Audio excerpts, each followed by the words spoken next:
Hey everybody, and welcome back. I'm Jake from MyBluegrassRomance, and today we are in part 4 of a series of videos in trying to learn G major across that fretboard, both scales, chords, arpeggios, relationships, as much as we can out of the key of G major to understand this fretboard better in order to put that into our soloing and our bluegrass picking and our Celtic, whatever style you might be playing. This is going to help you in that. I'd encourage you to go back to our first video where we covered a 2-octave G major scale. The second video I'd encourage you to watch, which covers G major diatonic chords, which include things like G major, A minor, B minor, and so on. The third video covered a small arpeggio that outlined the chords from the previous video. It did things like a G major triad, an A minor triad, a B minor triad, and so on. And today we're going to take that same idea from the third lesson and apply it in a new way, both ascending and descending. Now, I'm trying to take these things in bite-sized chunks because as you learn this fretboard, it can become very confusing, very fast. And so we want to learn it in chunks, be confident in what we're playing, so we understand what we're playing. We don't want to just be like, oh, I'm going to play the 5 and the 3 and the 2 and the 0 and the 3 and the 2 and the 5. That doesn't necessarily help you. You know, you can learn that, yeah, this is an open string and this is the 5th fret on it. But again, if you're not understanding the notes you're playing, you'll never get to that point where like, well, that's a G, that's a G, that's a G, right? That's a G. And as you learn these different arpeggios and scales, they all start to meld together, and you'll find that when you're playing in whatever style that is, you'll know this fretboard a lot more. So last week's scale was an ascending triad, so it went something like this. He played a G triad and then A minor. This week we're playing those same triads, but we're both ascending and descending. So for example, the G, we're going to play through that,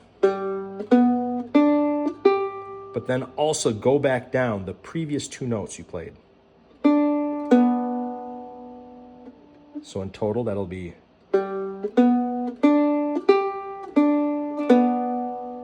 And after you've outlined that, you're going to outline the next chord, the next diatonic chord in the key of G, which is the A minor. So your finger was here, it's going to drop down to here. And then play the previous 2 notes. So far that would sound like this.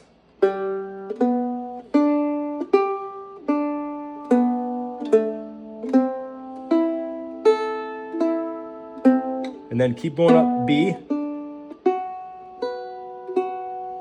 C major, D major, E minor,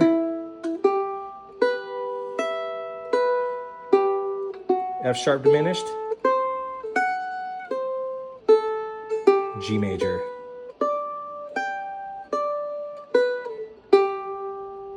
Now I'll invite you over to my Patreon. I've got all this tabbed and notated out, and you can follow along with those tablatures if you want as you work your way through this.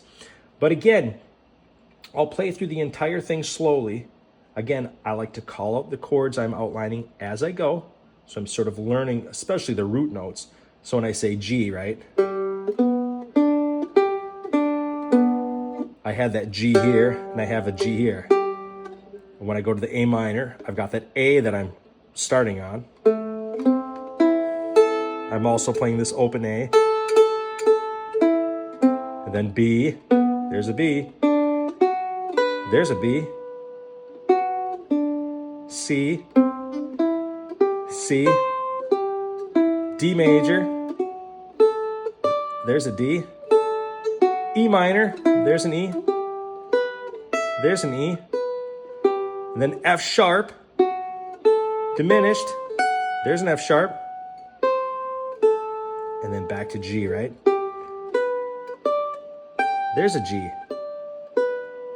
There's a G. So again, the whole thing, play along with me if you can. A minor, B minor,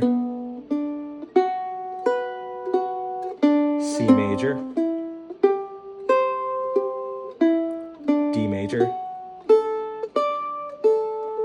E minor,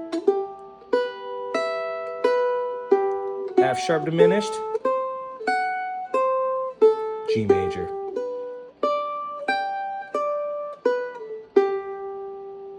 Now again, this exercise is going to lead into a 2-octave exercise that's going to sound something more like this.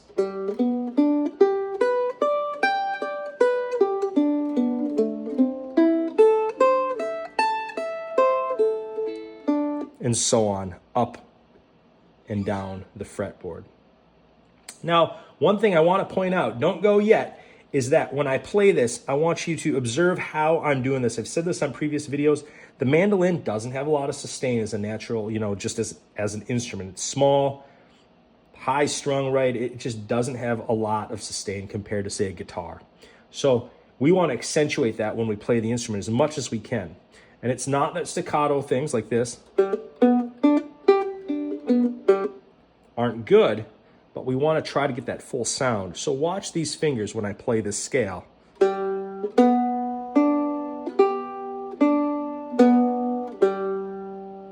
That triad there. I would put this finger down and I would leave it down while I played the next, that open D, while I played that G, and while I played that open D a second time, that finger never moved. Then when I go to A minor, very similar.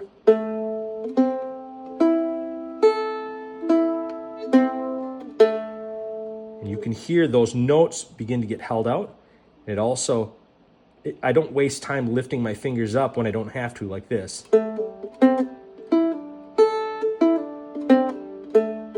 Right? I'm being efficient with my left hand, and I'm also making those notes more legato with more sustain. So again, try to play through that exercise with as much musicality as you possibly can. Don't strive for speed. Just try to learn those notes as you go. And I really appreciate checking out my videos here. Thanks.